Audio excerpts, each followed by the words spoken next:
சென்னையில் பிரச்சாரத்தை நிறைவு செய்த முதல்வர் ஜெயலலிதா உதிரி கட்சிகளுடன் பாரதிய ஜனதா கொள்கையற்ற கூட்டணி அமைத்துள்ளது என்று கூறினார்.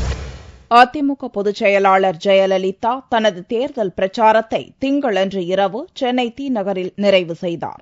அங்கு அவர் பிரச்சாரம் செய்யும் அதிமுக வேட்பாளர்கள் 40 பேரும் ஆலந்தூர் இடைத்தேர்தல் தொகுதி வேட்பாளரும் கலந்து கொண்டனர். ஜெயலலிதா பேசுகையில், சில உதிரி கட்சிகளுடன் பாரதிய ஜனதா அமைத்துள்ள கூட்டணிக்கு கொள்கை கிடையாது, பதவியாசை மட்டுமே உள்ளது என்று சாடினார். பாரதிய ஜனதா கட்சியுடன் ஒரு சில உதிரி கட்சிகள் இணைந்து கூட்டணி அமைத்துள்ளனர். அந்த கூட்டணியில் உள்ள கட்சிகளுக்கு எந்த கொள்கையும் கிடையாது. அந்த கட்சிகள் கூட்டணி அமைப்பதற்குள் நடத்திய கூத்துகள் தமிழக மக்கள் அனைவருக்கும் தெரியும். இன்னமும் அந்த கூட்டணி குழப்பத்தில் தான் இருக்கிறது. நாடாளுமன்ற மக்களவை உறுப்பினர் பதவியை அடைய வேண்டும், அமைச்சர் பதவிகளை தனக்கும் தங்கள் குடும்ப உறுப்பினர்களுக்கும் பெற வேண்டும் என்ற ஒரே எண்ணம், ஒரே குறிக்கோள் தான் அந்த கட்சிகளிடம் உள்ளது.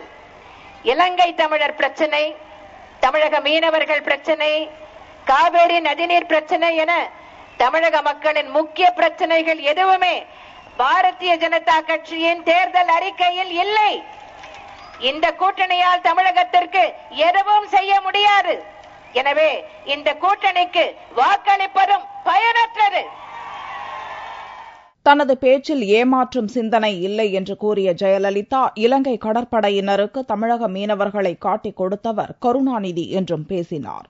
தமிழக மீனவர்கள் அன்றாடம் இலங்கை கடற்படையினரால் துன்புறுத்தப்பட்ட போது அதனை தட்டி கேட்காமல் மௌனம் சாதித்த கட்சி திமுக.